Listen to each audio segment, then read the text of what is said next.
March 23rd, 2001. A website is created by a user named Ted. Due to the overwhelming number of requests I've received to tell about my discoveries and bizarre experiences in a cave not far from my home, I have created this webpage. Over the next 2 months, this website would be updated with pictures of the cave and detail Ted's experience, exploring and experiencing the cave. As time went on though, Ted began to get the feeling that something wasn't right. He eventually had an experience that had both him and his partners terrified. On May 19th, he would update his followers, stating that he was going back into the cave and that we would hear back from him the next day. Ted was never seen again. This story is what many have accepted and commonly believe to be the very first creepypasta ever written. A fictional horror story that has passed around the internet forums and websites. Because the internet was so new and didn't have as many features as we do now, this story was extremely effective in immersing the reader and making them believe that this story was real. Some would call it fake and point out flaws in the writing, while others would watch the page every day, trying to piece together where this cave actually was. However, as time passed and as more famous creepypastas came out, which I actually have a video on, people forgot about Ted the Caver and why it was so scary. Enter Alex Archives. Alex Archives has went above and beyond giving the story love by making a live-action rendition of the original Ted the Caver story. While we were only able to use our minds and a few pictures to imagine what the cave was like, we now have a faithful catalog of videos documenting Ted's journey in the Mystery Cave. And as you can see by the length of this video, we've got some exploring to do. So sit back and join me as we explore Ted's Caving Journal. I think it's on. That should be on. All right. Cool. Hi. I'm Ted. Tape 1 introduces us to Ted and the main location that all the following events will take place in, that being Mystery Cave. Ted is someone who is referred to as a splunker, or someone who explores the depths of new and undiscovered cave systems. You would think that exploring a cave doesn't sound extremely dangerous, but there are so many things that could go wrong. You could become stuck in a tiny hole you can't crawl through, or become trapped under a rock that collapses suddenly, or hit your head against a rock super hard. Foreshadowing. While spelunking, Ted and his friend, who is referred to as B for animality's sake, found something truly exciting to any caver. A small hole leading to an unexplored section of the cave, which is labeled as Floyd's tomb. Is it on? Yeah, it's on. Oh, okay, cool. So, yeah, we got to the end. It's about say an hour's worth of a trip here, and then there'll be an hour's worth trip back. So exciting stuff. We did find the hole, which is really cool. We didn't film it because just our lights are about to die, so we just thought we'd do this quickly and then we get out. So yeah, hole's there. We did look in. It's about like 3 meters, I'd estimate, right? Yeah, about 3 meters from the hole to where it widens up. But it is wide enough for someone to fit in, which I think is pretty exciting. And also, what's it saying again? If it blows, it goes. Yeah, so if it blows, it goes, meaning... I could not think of a more dangerous and life-threatening hobby that someone could partake in. And yet Ted's genuine energy and lack of experience being in front of a camera makes him extremely likable early on, and is one of the main reasons why some people get so invested in this story. He feels like he's someone you've met in real life, someone that is new to content creation and doesn't have the experience and knows how to portray himself as a character on camera. He feels like a regular guy, and I think that's why he's so relatable. So why is he keeping a video journal if he's just exploring another cave? Over the course of the following 3 uploads, we are slowly given more and more information about the cave and how Ted and his friend B got into caving and discovered Mystery Cave, how they navigated and created a route towards Floyd's tomb, important caving information for new cavers, and how they plan to get into Floyd's tomb in the first place. The hole is extremely tiny, just barely enough to fit your entire body through, but they have to chip away at a little bit.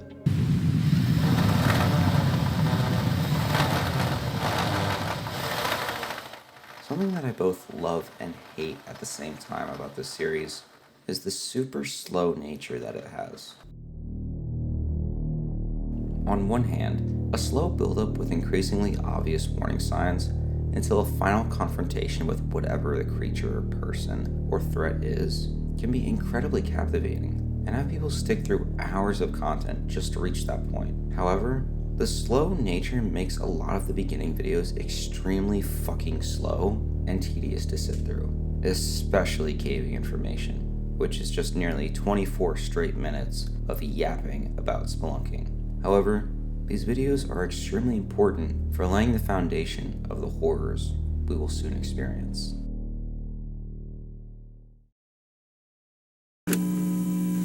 Okay, and we're back. Whip.mp4 is where things start to feel a little strange, as Ted and Bee, along with Whip, Bee's caving dog, venture down a mystery cave. They start discussing what could be causing the strange rumbling they've been hearing around the cave. B, actually, I wanted to ask, did you manage to talk to any friends about the rumbling? Yeah, I talked to a couple of them. They said it's probably water from the rain we've been having. Some of them even said it might be an underground waterfall. Okay, but I mean, wouldn't that mean it's supposed to be like a consistent rumbling? Why does it come and go then? I don't know, man. Whip, who coincidentally is the same breed as the dog used in the pictures in the original story, is the one to notice that something is off, looking around the cave and being still for long periods of time, which B tells us is unusual for her. As B is drilling, he stops. Ah, damn it. Ah. I think the battery's died, B. It's funny the light's still on though. That sound isn't the only warning sign that something is wrong. Oh? Yeah, I think the breeze has stopped. Yeah. Huh, weird. When did it start? I think that's it. Yeah, maybe we should just pack up. Whoop doesn't want to be here, so the battery's died. So yeah, let's just get out of here. Yeah, probably for the best. Okay. All of these warning signs would make any sane person know that something is terribly wrong in this cave, and that any more exploring might not be such a good idea. This same idea of something being inside the cave is further explored in the Scream.mp4. While digging, Ted and B hear something that does not sound human.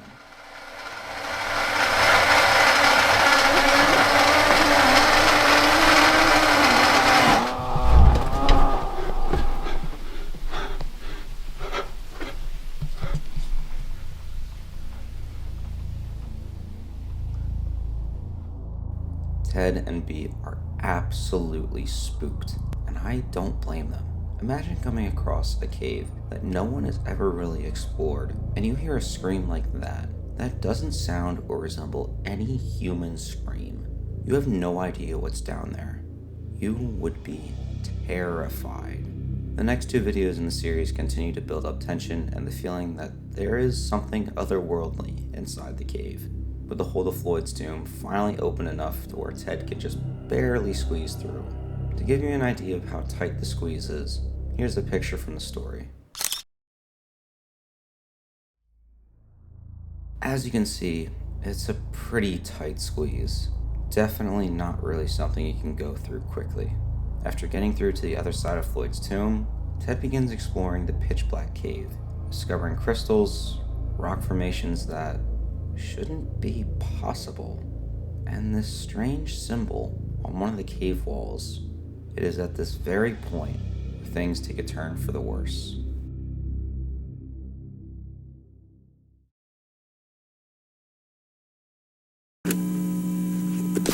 Okay, we're almost there. You can just drop the rope there by the tree. okay. We'll get it now. Yeah. Okay. Cool. Yeah, and then this is it. We're outside Mystery Cave, which is over here. Alright! Joe.mp4 is where we finally see some action and horrifying excitement from Ted, B, and a newcomer who is called, well, Joe. They reach Floyd's tomb, and B gives Ted one final warning about telling Joe before he enters into the cave. Yeah. Just a quick question. Shouldn't we tell him? What? Tell him what? B, listen, I don't think... Listen, tell him the wind stopped, that we heard something. Listen, I don't feel like we're putting him in any sort of danger ourselves, right? And we don't feel like we're in any sort of danger, and I think that's fine. So I think I'm going in there with him, all right? That's why we wanted another person. That's okay, all right? I think it'll be fine, okay?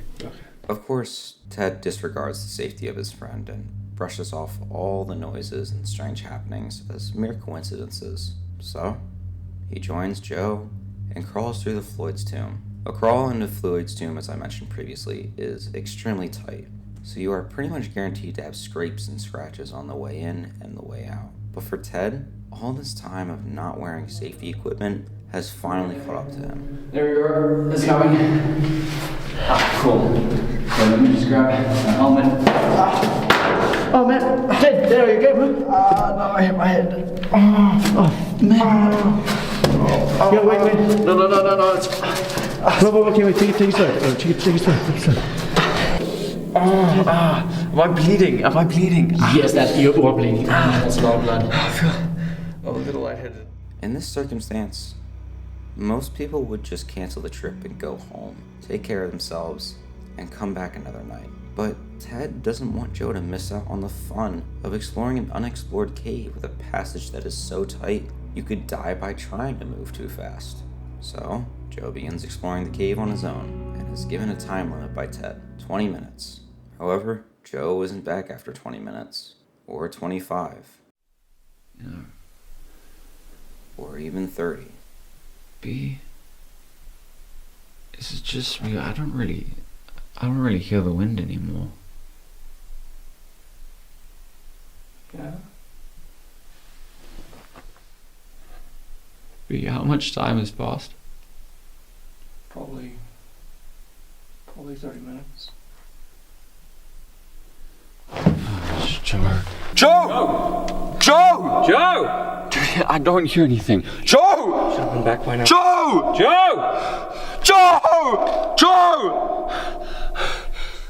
It's nothing.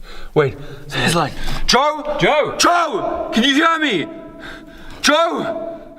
After nearly 40 minutes and some panic cries from Ted and B, double the time Joe was supposed to be gone, he comes back, but something's not right. Oh, give me your hand. Joe. Come on, man. Come on, B, help him up, B. Joe, you okay? Oh, goodness. What happened to you? Joe, are you okay? No. What do you mean? Wait, what? No, what do you mean? No. Did you see the hieroglyphs, the rock, the cave? Did you get in? No. What? No. Why are you bleeding? What happened? Joe, are you okay? What happened to you? Joe, I'm so sorry. B, what do we? B, Joe, I'm so sorry. I'm gonna go. Where are you gonna go? I'm gonna go. Oh, where are you going? B, Joe, grab the tools. Joe, come back. Joe. It's safe to say that whatever is inside Floyd's tomb, it isn't friendly. Joe's whole personality changed from when he first entered the tomb. From a happy, witty, funny guy who loves caving to someone who seems to have been traumatized and scarred by his experiences inside the tomb. This is why this tape is so scary as a concept. Being trapped in a dark, unexplored cave with no immediate help from anyone, while something is watching you at all times in the dark, and you have no idea who or what this thing is. Combine that situation with the tight crawl space that you need to get through in order to get in and out, and this makes this story feel all the more real and all the more terrifying.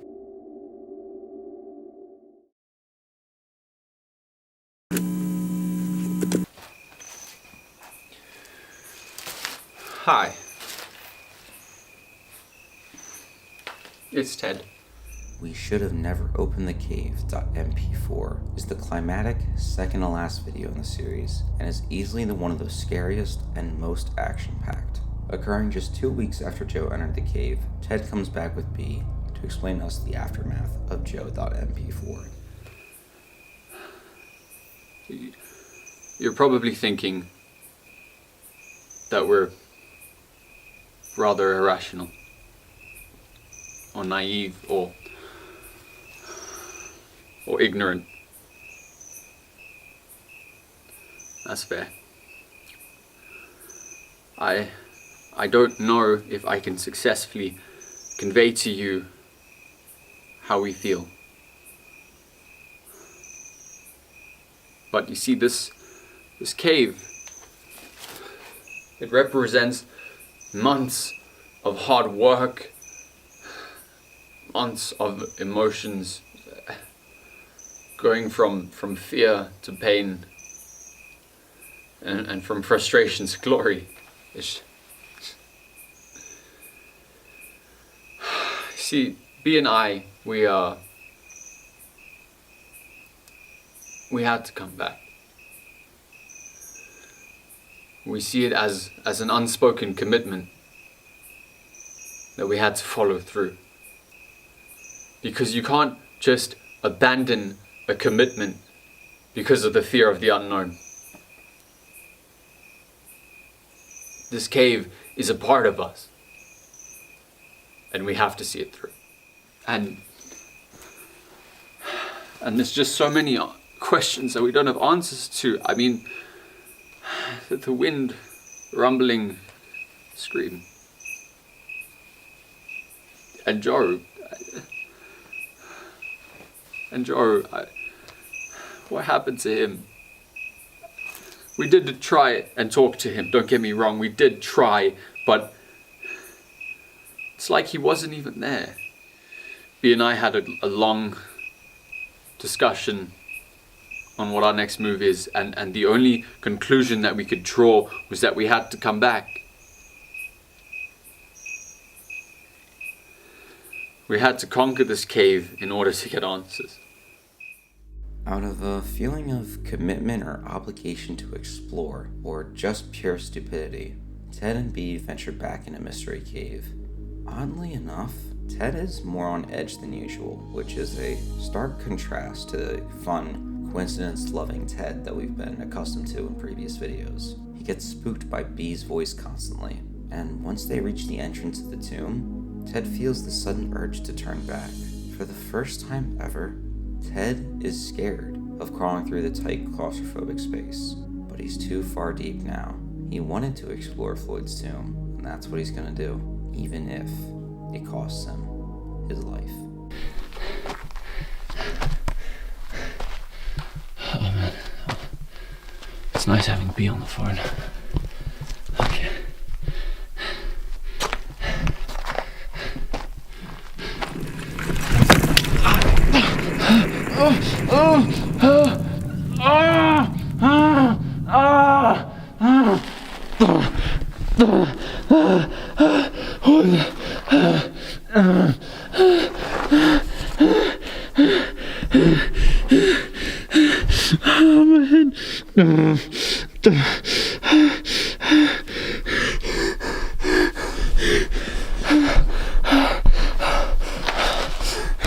Where's the light?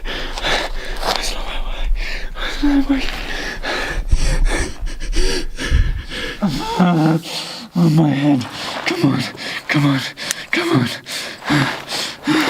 Come on. Break, damn it. Come on. B. Hello. Hello, someone. Hello, B. B.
Pack up everything! Get ready! B, pack up! Get out of here! There's something in here with us! There's something in here with us!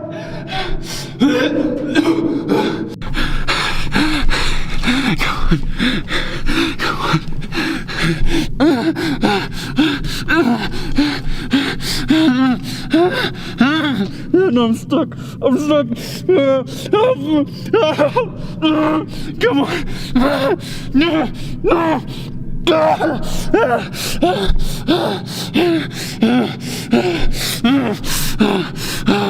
B! Run! Run, B! Run!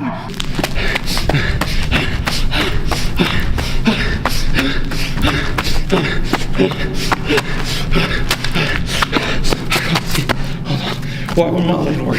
Come on. Come on.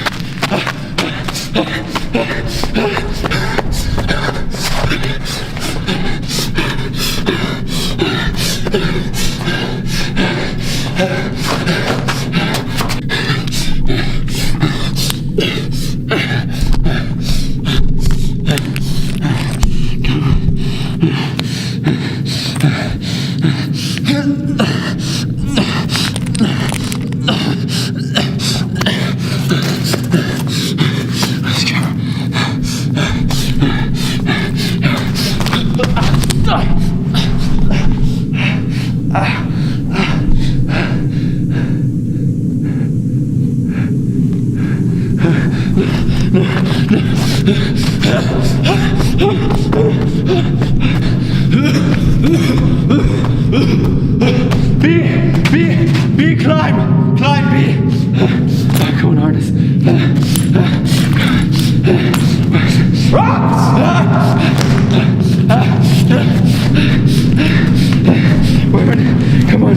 Come on.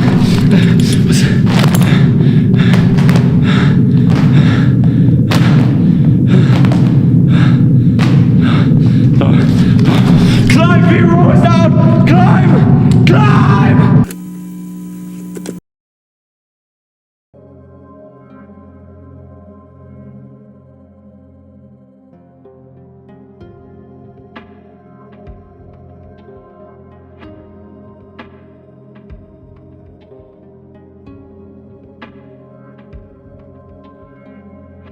This scene is probably my favorite out of the entire series, mainly just on atmosphere and concept alone. Being stuck in an unexplored cave without any light source, and some creature stalking you through the darkness, and your only way out is a crawl space that you can barely squeeze through slowly. So imagine being chased by a creature that you have no idea what it looks like, and you have to crawl super fast and risk being trapped or stuck inside that rock formation with that very same creature behind you. It's insanely scary to think about, and it's why the original story's writing was so effective. It conveyed the severity and horror of the situation, and really put you in the shoes of Ted. So having a video representation of that feeling adds to the story and makes it utterly horrifying.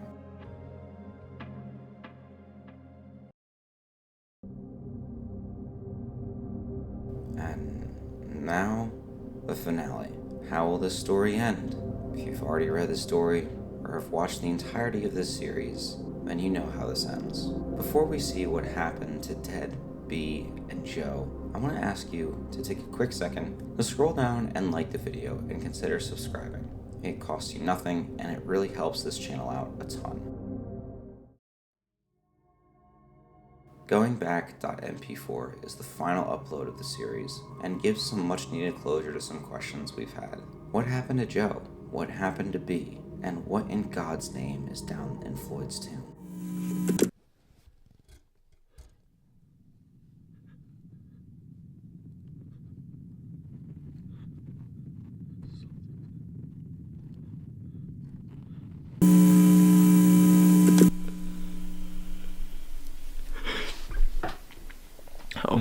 Hi.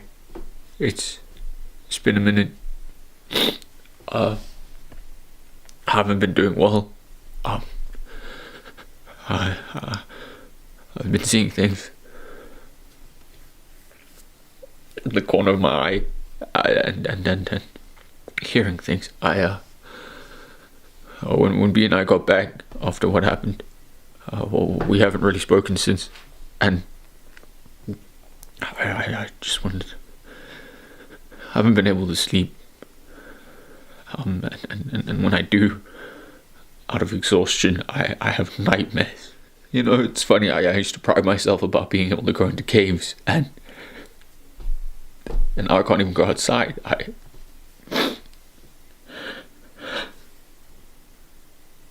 There's something there, something outside, and it's watching me. And I did try to do some research. I tried to see on the internet if I could find something about what's myths, cave myths, or something about the local area, and the only thing I could find was something about a hodag. I don't know what that is. And the locals said something about a Wendigo. I don't know what to do. I'm frightened. I can't go outside. I don't know. What was that? Footsteps. There was a footstep. As we can see, Ted is clearly being haunted by what he saw or thought he saw when he explored the tomb, hallucinating and panicking over things that aren't even there, over sheer paranoia. He's slowly going insane. The next time we see Ted, he looks a lot better and even has a surprise announcement. And I'm doing better. I talked to Joe last night and B, and we decided we're going back. We're leaving for the cave in about 2 hours. Packing for this has been interesting. I for the first time in my life, I am bringing a gun into a cave, and a knife, and a medical aid kit, lots of food and water, paper, pencil, all of my climbing rope, as well as about several light sources. See, you're probably trying to understand why we decided to go back. And I don't know if I can pinpoint my motivation, but I think closure has a nice fit to it. Because I need to know what's at the end of that cave. I know it sounds stupid, it does, but crawling through tight spaces in the dark, or scaling the side of a cliff, or jumping out of a perfectly good airplane, people have a thirst for adventure. Sounds cheesy, but it's true. The cave, it has a calling. Like B always likes to say, caving is the last opportunity for exploration for people with modest means. I know a lot of you have disagreed with my pursuit of the cave. I've received a lot of messages, but I'm afraid I don't have a choice anymore. If I'm ever to experience restful sleep in my house again, I have to go back. If I ever want to walk in my home peacefully, I must return. If I'm ever to leave the world and enter the cave, I must now return. It's not a choice anymore.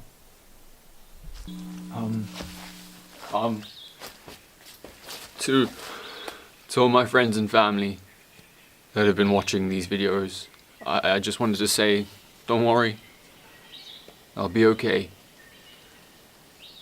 I expect to arrive either later tonight or tomorrow morning by the latest. So if you're around and you want to stop by the house, I'll show you a video of what's beneath Floyd's tomb.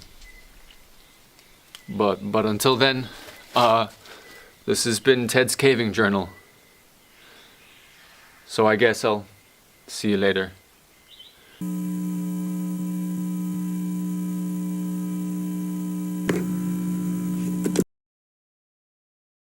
This last tape is the last known sighting of Ted the Caver, B, and Joe. After this video, there is no follow-up, and we are left to interpret what this ending means. Maybe they did find what was down there and just didn't have enough light to record it, or maybe no one was able to retrieve the footage. This is, in fact, how the original story ends, with the same dialogue, word for word. This ending, like the rest of the story, is left up to the reader and viewer's interpretation as to what happened to Ted. The lack of updates, where there was consistent weekly or monthly updates on progress in the cave, all of a sudden stop and ends the story abruptly. It's the lack of closure and uncertainty as to what happened to Ted and his friends that makes this series and story one of the more chilling I have read or watched. Ted's Caving Journal is one of the better internet horror projects I've seen in recent years. From the production quality and feeling of relatability of characters to the respectable adaptation of the original story, and really making it its own work of art. While the series is definitely a slow burner and takes some time to really understand what is going on and what makes it scary, I consider it on par with other found footage classics like No Through Road. Alex Archives is currently working on a new upcoming series and already has some of those videos up. I'll leave his channel in the description for you guys if you want to check him out. If you guys enjoy this style of content that I make, scroll down and click on the subscribe button to get notified when I upload a new video. Leave a like if you enjoyed, and comment down below what your favorite part of the series was. I'm curious as to what you guys think it is. Have a good night, everyone, and I hope to see you in the next one.